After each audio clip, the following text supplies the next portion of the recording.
Bueno, ¿qué pasaría si la evidencia demostrara que, o sea, en casi el 100% de los divorcios, el matrimonio en realidad no murió por una explosión repentina? Ajá, sino por algo mucho más sutil. Exacto, por una gotera completamente silenciosa que pues alguien decidió ignorar durante años. Es una analogía brutal, la verdad. Y es que es así, porque cuando vemos un edificio derrumbarse, la mente suele buscar de inmediato un evento sísmico, ¿no? Un impacto violento. Claro, el gran terremoto que botó todo. Pero en la arquitectura de las relaciones humanas, y bueno, tú y yo lo vemos todo el tiempo en nuestra práctica de consejería matrimonial, el verdadero peligro casi siempre opera en la oscuridad. Totalmente de acuerdo. Es como, digamos, una pequeña filtración de agua. Meses de humedad debilitando los cimientos, hasta que un día una simple ráfaga de viento derriba absolutamente todo. Y fíjate que desde afuera, el entorno social, la familia, siempre dicen algo como, pues fue la ráfaga de viento. Sí, le echan la culpa a lo último. Exacto. Dicen, fue esa discusión en particular, o fue la crisis financiera de este mes, o claro, la aparición de una tercera persona. Cuando en realidad la casa ya estaba podrida por dentro. 100%. El daño estructural llevaba, años gestándose. Y esa es exactamente la realidad contraintuitiva que enfrentamos en la inmersión profunda de hoy. Así es. Hoy vamos a analizar una colección de fuentes que de verdad son sumamente reveladoras. Abordan cómo la fe, integrada con una profunda sabiduría bíblica y también psicológica, ofrece herramientas prácticas para superar las pruebas más destructivas dentro del matrimonio. Y creo que esta exploración es de verdad absolutamente vital para nuestra audiencia. Sin duda. Especialmente para aquellas personas que hoy sienten que su relación está atravesando una crisis profunda, ¿verdad? O que miran a su alrededor y sienten que simplemente ya no hay futuro. Es para quienes se sienten solos en esa lucha. Para ellos es este análisis. Hoy estamos examinando el material de oradores y consejeros de muchísimo renombre como Freddy de Anda, Sixto Porras, Abraham Peña, el Dr. Charles Stanley y, bueno, el tremendo equipo del Centro de Consejería Su Palabra en el Corazón. Es una bibliografía espectacular. Lo es, y lo fascinante de estos textos no es solo la teología, sino el diagnóstico clínico que hacen de la condición del corazón humano. Es un escáner completo, digamos. Y para empezar a desempacar todo esto, creo que debemos detenernos en el diagnóstico inicial que presenta Freddy de Anda. A ver, cuéntanos de ese punto. Pues me parece clave porque destroza por completo el mito romántico de la ruptura súbita. Según su análisis empírico, que está basado en más de 2 décadas de experiencia en consejería, la mayoría de los matrimonios no colapsan de la noche a la mañana por una repentina falta de amor. Claro, el famoso "ya no siento mariposas". Exacto.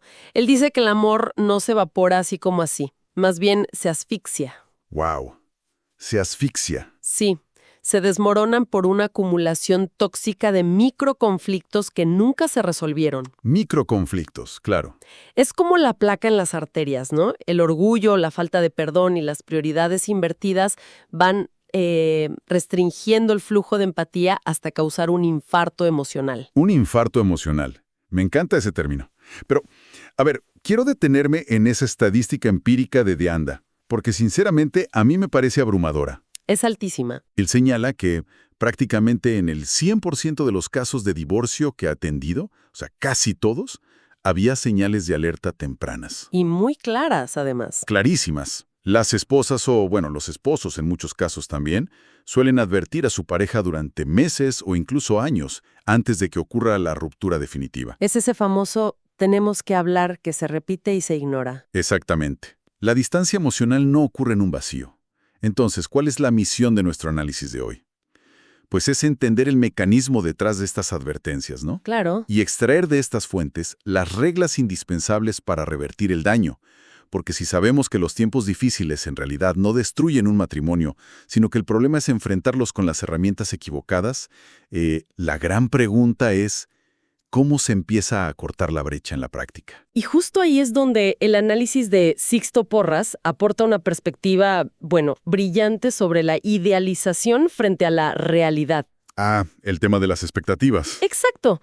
La distancia emocional, que es este asesino silencioso del que hablamos, muchas veces nace de una expectativa completamente irreal. Y Porras utiliza una analogía fantástica. La del caballo blanco. Esa misma. Él explica que muchas personas entran al matrimonio enamoradas de un ideal. Claro, de una fantasía. Alguien sueña con casarse, digamos, con un poeta que llegará en un caballo blanco recitando versos hermosos. Tipo película de Hollywood. Totalmente. Y luego llega la inmensa frustración porque, bueno, la realidad es diferente. Resulta que se casó con un mecánico excelente, que provee, que la cuida, pero que huele a grasa y solo habla de refacciones de autos. Y el cerebro humano hace esto como un mecanismo de defensa, ¿verdad? O sea, crea una fantasía romántica porque la realidad del compromiso diario de verdad da miedo. Da pánico, ¿sí? Pero la magia, según los principios de estas fuentes, ocurre cuando ese olor a grasa empieza a ser valorado.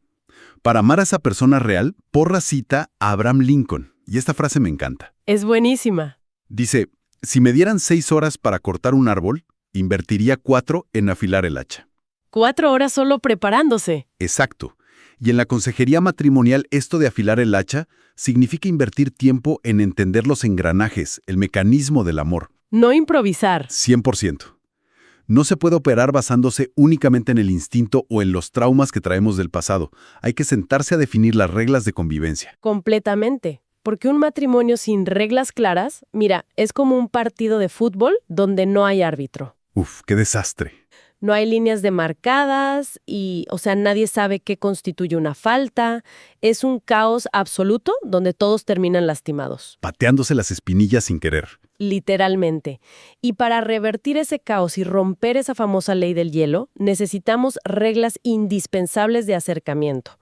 Un dato empírico, y de hecho fisiológico, muy fascinante que menciona Porras, es que las parejas que se toman de la mano frecuentemente reducen la incidencia de divorcio en un 20%. ¿Un 20% solo por tomarse de la mano? Solo por eso. ¡Guau! Y me encanta que menciones eso, porque no es solo un dato romántico de tarjeta de San Valentín. Hay una ciencia brutal detrás de esto. Cuéntanos un poco de esa parte científica. Mira, a nivel de nuestro sistema nervioso, cuando una pareja empieza a discutir, la amígdala en el cerebro detecta de inmediato una amenaza. Se encienden las alarmas. Exacto. Y entramos en modo de lucha o huida. Pero el contacto físico, algo tan simple como tomarse de la mano, libera oxitocina. La hormona del apego. Así es. Y envía una señal somática a través del nervio vago que, literalmente, le dice al cerebro, esta persona es un compañero, no es un depredador, es un ancla fisiológica. Es fascinante. Es una forma de regulación compartida. Y esto nos lleva a la importancia de los pequeños detalles que, muchas veces se malinterpretan en las relaciones. Uy, sí, bastante. Porras cuenta una anécdota sumamente reveladora sobre sus propios intentos de tener detalles con su esposa. Ah, ya sé cuál vas a contar. Es increíble. Resulta que un día, con la mejor intención del mundo, le compró una rosa, pero resultó ser una rosa de plástico. Espera. O sea, ¿de verdad le regaló a su esposa una flor de plástico? Así es, de plástico. Y no terminó ahí la cosa. En otra ocasión quiso redimirse, ¿no? Y dijo, le voy a comprar su perfume favorito. Buena idea. Pero se equivocó. Compró una imitación baratísima, fabricada en otra ciudad con un olor completamente distinto. Bueno, cualquier manual de pareja te diría que eso es un fracaso rotundo que terminaría, en una discusión terrible, durmiendo en el sofá. Pues, pensarías que sí, pero el resultado fue que ambos terminaron riéndose a carcajadas. ¿De verdad? Sí. Y aquí está el principio fundamental que extraemos de esta literatura. La perfección del regalo es en realidad irrelevante. Lo que transforma la relación es el acto de servicio, el intento genuino de conexión. El decir, pensé en ti. Exactamente. Es la voluntad de tener al otro en mente. Cuando una pareja entiende esto, cambia de inmediato la crítica destructiva por el halago y la gratitud. Y para que esa conexión sea real, de fondo, hay otro pilar que las fuentes destacan muchísimo, y es el arte de escuchar sin defenderse. Uy, qué difícil es eso. Es algo que nosotros repetimos hasta el cansancio en las terapias. Muchas veces cuando alguien expresa una frustración, la pareja asume inmediatamente el rol de solucionador de problemas. El ingeniero que viene a arreglar el asunto. Exacto. O peor aún, asume el rol de pastor que empieza a dar sermones morales. Y la fuente nos recuerda algo vital. La persona no busca un consejo experto en ese momento de enojo o tristeza. Solo busca ser escuchada. Exacto, busca validación emocional. Sentir que sus emociones son reales y válidas para el otro. Y para lograr esa validación sin caer en el ego, porque el ego siempre salta a defenderse, el equipo de Su Palabra en el Corazón, con Eduardo Tapia y Sergio Yedra, introducen un concepto fabuloso. A ver, ¿cuál es? Funciona como una herramienta de autodiagnóstico implacable. Es el diario de oración. Ah, el diario. Interesante. Sí, registrar las oraciones diarias funciona como un espejo espiritual y también psicológico. ¿Cómo así? Porque al leer lo que uno mismo pide constantemente, se rompe esa disonancia cognitiva. La pregunta que surge al leer tus propias oraciones es, a ver, ¿mis peticiones buscan que mi cónyuge cambie para mi propia comodidad o realmente buscan un crecimiento mutuo? Claro, te delata. Te expone por completo. Esto ayuda a detectar si el corazón está adorando ídolos como el control total, el exceso de trabajo o simplemente el orgullo. Ahora, necesito hacer de abogado del diablo aquí por un momento, porque nuestra audiencia seguramente se está preguntando lo mismo. Adelante, dime. Todo esto de tomarse de la mano, regalar flores, aunque sean de plástico, y llevar un diario, pues es maravilloso cuando la fricción es menor. Cuando hay buena voluntad. Exacto. Pero, ¿qué pasa cuando la crisis es tan profunda que hay una hostilidad real y diaria? Ese es el punto crítico. O sea, ¿qué sucede cuando el entorno se vuelve completamente tóxico y el matrimonio entra en una tormenta, digamos, categoría 5? Esa es la transición que hace que muchas parejas tiren la toalla. Y ahí es donde entra la sabiduría profunda del Dr. Charles Stanley.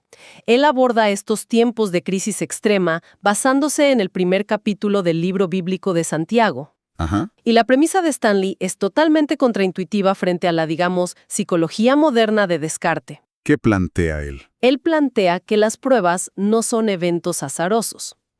Desde esta perspectiva teológica, Dios diseña las pruebas a la medida exacta de la necesidad espiritual de la persona, controlando su duración e intensidad. Es fuerte eso. Sí, y Stanley utiliza una analogía brillante, la del sastre. O sea, un sastre no corta la tela al azar, toma medidas milimétricas. Te mide los hombros, el cuello, todo. Exacto. Del mismo modo, la prueba está diseñada a la medida exacta de las imperfecciones del carácter que necesitan ser forjadas. Perdón que te interrumpa, pero aquí es donde el texto original me obligó a detenerme en seco. ¿Por qué? Porque plantea un desafío monumental para quienes nos escuchan. La fuente habla de tener sumo gozo en medio de estas diversas pruebas. Y yo me pregunto, ¿cómo es humanamente posible o incluso psicológicamente sano sentir gozo cuando se está en medio del fuego? Es una reacción natural preguntarse eso. O sea, cuando la persona que amas te está lastimando constantemente, ¿no corre el riesgo esta enseñanza de promover que alguien se convierta en un simple tapete emocional, tolerando el abuso en nombre de la fe o la humildad? Es una objeción fundamental. Y las fuentes son, de verdad, muy cuidadosas al distinguir esto. Qué bueno, porque es delicado. Muy delicado. El gozo del que hablan no es una alegría frívola, no. Como andar sonriendo mientras todo arde. Y ni mucho menos es una invitación a tolerar el abuso físico o emocional grave. Claro, para eso hay que buscar protección legal y psicológica. Siempre se requiere intervención profesional inmediata en esos casos extremos. Pero en conflictos de desgaste, el gozo es más bien una paz profunda que proviene de la perspectiva. De ver el panorama completo. Así es, de entender que el dolor actual tiene un propósito de crecimiento personal. Abraham Peña abordará esta hostilidad basándose en la primera carta a los Corintios. Él explica que la regla de oro es que la sabiduría, y en este caso la palabra, debe ser el árbitro de la relación. El árbitro imparcial. Exacto. En medio de la hostilidad, fíjate, no gana el que grita más fuerte. Que es lo que solemos intentar. Claro. Tampoco gana el que tiene el mejor argumento lógico o el sarcasmo más afilado para herir al otro. Gana el que se humilla primero. Y Peña da un consejo que choca de frente con nuestra cultura actual, esta cultura de la gratificación instantánea y de tener siempre la razón. ¿Cuál consejo? Para quienes tienen un cónyuge sumamente difícil, la enseñanza es clara. A esa persona no se le gana con cantaleta. 0 sermones. 0. Ni con regaños continuos, ni tratando de sermonearla. Se le gana, y cito textualmente, sin palabras. ¡Qué reto tan grande! Es enorme. Se le gana a través de un testimonio intachable, de un respeto que literalmente desactiva sus defensas y de un perdón inagotable. Ese famoso mandato de perdonar 70 veces 7. Y bueno, hablemos del mecanismo del perdón. Porque muchas veces el orgullo nos susurra al oído que perdonar es una muestra de debilidad. Que es dejar que el otro se salga con la suya, como dicen. Exacto, que te están viendo la cara. Pero el perdón, en el contexto de reconstruir un matrimonio, no es amnesia. No es decir, aquí no pasó nada. No, no lo es. Es soltar la deuda emocional. Sin la humildad para soltar esa ofensa, el muro de la desconfianza simplemente se hace cada vez más y más grueso. ¿Sabes? Me gusta pensar en el perdón y en cómo reconstruir la confianza como si fuera el interés compuesto en las finanzas, ¿no? A ver, explícame esa idea. En lugar de usar las metáforas de siempre. Al principio, cuando tú decides perdonar una ofensa, un mal gesto, y respondes con calma, en lugar de gritar, pues parece que no logras absolutamente nada. Pareciera que pierdes incluso. Exacto. El cambio es invisible. La cuenta bancaria emocional parece estar en números rojos. Ajá. Pero si haces ese pequeño depósito de gracia todos los días, a lo largo de los meses y los años, ese interés compuesto genera un capital de confianza tan masivo, tan sólido, que ninguna crisis externa los va a llevar a la quiebra. Es una analogía perfecta, me encanta. Sin embargo, la teoría de la inversión a largo plazo suena muy bonita. Pero en el calor de una discusión, digamos, a las 11 de la noche, las emociones toman el volante y la racionalidad desaparece por la ventana. Sí, a esa hora nadie piensa en el interés compuesto. Para nada. Entonces, pasemos a la acción concreta. ¿Cuál es el protocolo de emergencia que propone esta literatura para quienes nos escuchan puedan aplicarlo hoy mismo, en plena crisis? Pues mira, Freddy de Anda aporta un plan de acción de crisis muy específico, de 3 pasos. Vamos con el primero. El primer paso, y quizás es el que más confronta nuestra cultura moderna, es aprender a llorar en lo secreto. Esto basándose en el texto de Mateo 6. Y mira, si quitamos la teología por un segundo, la sabiduría psicológica aquí es aplastante. Es que va en contra de todo lo que hacemos hoy. Hoy en día, la sociedad nos empuja a ventilar nuestras crisis de inmediato en las redes sociales o en el grupo de WhatsApp de los amigos buscando validación. Buscamos una cámara de eco, ¿no? Que todo mundo nos diga, ay, pobre de ti, tienes toda la razón, tu pareja es terrible. Exacto. Buscamos validar nuestro victimismo porque se siente bien. Nos da una pequeña inyección de dopamina en medio del dolor. Pero es súper destructivo. Completamente. Pero el mandato de estas fuentes es entrar al aposento secreto, cerrar la puerta y llorar a solas ante Dios. Procesarlo internamente. Sí, la promesa es que quien busca consuelo y claridad en ese silencio, enfrentándose a su propia responsabilidad en la crisis, será recompensado con una transformación pública. El silencio y la oración fuerzan la autoevaluación, ¿sabes? Mientras que las redes sociales solo alimentan el ego. Es un contraste abismal. Y bueno, el segundo paso de este plan de acción de De Anda es fundamental para prevenir daños que sean irreparables. Y es la regla de la ayuda profesional y buscar consejo sabio. Importantísimo. Porque en un estado de crisis aguda, nuestras emociones nos mienten. Nos pintan escenarios catastróficos. Exacto. El cerebro, cuando está bajo un estrés extremo, distorsiona la realidad y nos convence de que la única salida lógica es dinamitar la relación e irnos. Tirar todo por la borda. Por eso, antes de que el vaso se derrame por completo, la regla indispensable es ceder temporalmente ese poder de tomar decisiones drásticas a un mentor maduro. A un terapeuta, a un guía espiritual, a alguien de confianza. Así es, alguien que no esté emocionalmente secuestrado, antes de cruzar una línea de no retorno de la que luego se van a arrepentir. Ahora, para el momento en que la pareja inevitablemente tiene que sentarse frente a frente en la sala, De Anda propone algo llamado la regla de comunicación de los 15 minutos. Uf, esta regla es oro puro. Y el mecanismo aquí es vital. El ejercicio consiste en sentarse y escuchar a la otra persona durante 15 minutos seguidos, con un cronómetro en la mano si es necesario. Y sin interrumpir, ¿verdad? Sin interrumpir absolutamente nada, y sobre todo, sin defenderse. ¿Por qué 15 minutos? Porque la neurociencia nos dice que ese es el tiempo que tarda el sistema nervioso en empezar a desactivar la respuesta de alerta extrema. Claro, el pico de cortisol empieza a bajar. Exacto. Si tú solo escuchas, el enojo del otro literalmente se va quedando sin combustible porque no encuentra resistencia del otro lado. Es como golpear una almohada en lugar de una pared. Y la cláusula de oro durante esos 15 minutos es jamás, bajo ninguna circunstancia, atacar el carácter de la persona. A ver, explícanos la diferencia. El objetivo de esos 15 minutos es expresar cómo ciertas acciones te impactan emocionalmente. Ajá. Por ejemplo, decir, me siento profundamente solo cuando las decisiones financieras de la casa se toman sin consultarme. Eso abre un puente de empatía. Porque estás hablando de ti, de cómo te sientes. Exactamente. En cambio, si gritas, eres un egoísta que nunca piensa en la familia, pues eso es una declaración de guerra que obliga al otro a levantar sus escudos y contraatacar. Y esto nos lleva, creo yo, al nivel máximo de vulnerabilidad.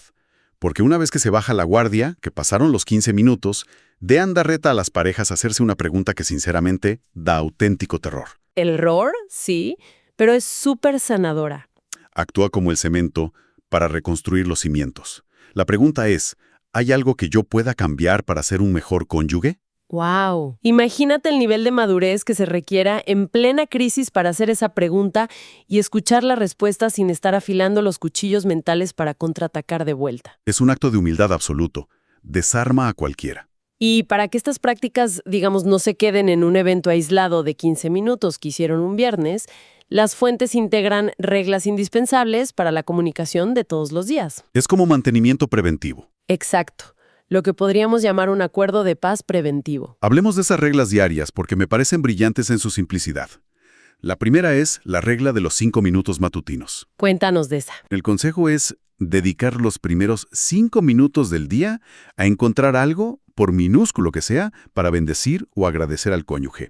En lugar de empezar la mañana, como solemos hacer, con un reclamo sobre quién nos sacó la basura anoche o por qué dejaste la toalla tirada.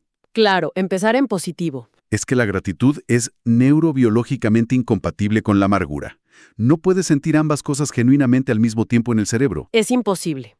Y la segunda regla de este acuerdo de paz diario es la purga del vocabulario tóxico. Uy, esa lista negra de palabras. Queda terminantemente prohibido, o sea, cancelado, utilizar palabras absolutistas como siempre haces esto mal o tú nunca me escuchas. Porque eso borra cualquier cosa buena que hayan hecho en el pasado. Borra todo el historial positivo.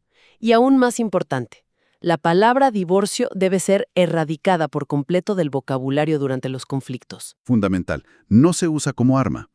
Para nada. Usar la amenaza del abandono como una herramienta de manipulación para ganar una pelea destruye por completo la seguridad fundamental de ese vínculo. Totalmente de acuerdo. Si sintetizamos todo este conocimiento que hemos desempacado de estos expertos, la conclusión general es que la reconstrucción de la confianza no es un milagro que ocurre, pues con una varita mágica en un instante. No es magia, es trabajo. Es una estructura que se levanta ladrillo a ladrillo. Y todo, absolutamente todo, comienza con la humildad para dejar de intentar cambiar al otro a la fuerza. Soltar el control. Exacto, permitiendo que los principios de la fe y el esfuerzo consciente transformen primero el propio corazón.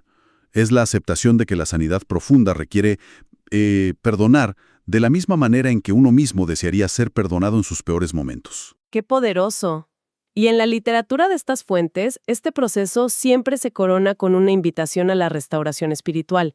Se sugiere como un paso vital realizar una oración profunda. Pero no de dientes para afuera, ¿verdad? No como un mero ritual vacío, sino como un acto superconsciente enfocado en derribar esas murallas de orgullo. Ajá. Una intención genuina de sanar el dolor de las palabras hirientes del pasado y pedir el discernimiento necesario, esa luz interior para tomar decisiones basadas en la sabiduría a largo plazo y no en el resentimiento temporal del momento. Antes de despedirnos, creo que es crucial dirigir un mensaje con profunda compasión para aquellas personas en la audiencia que hoy nos escuchan, sintiéndose completamente solas en esta batalla. Sí, a quienes sienten que ya no pueden más. Para quien siente que su matrimonio ya no tiene futuro, que ha invertido todo y se encuentra al límite absoluto de sus fuerzas, el mensaje central de todas las fuentes de hoy es que hay esperanza. Siempre hay esperanza. La gracia y la capacidad de restauración actúan con un poder verdaderamente asombroso precisamente ahí,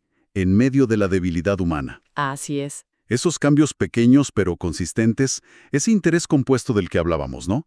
Pedir perdón rápido, buscar el contacto físico, orar a puerta cerrada en lugar de gritar en la sala, todo eso tiene un impacto colosal con el paso del tiempo. Las herramientas están sobre la mesa.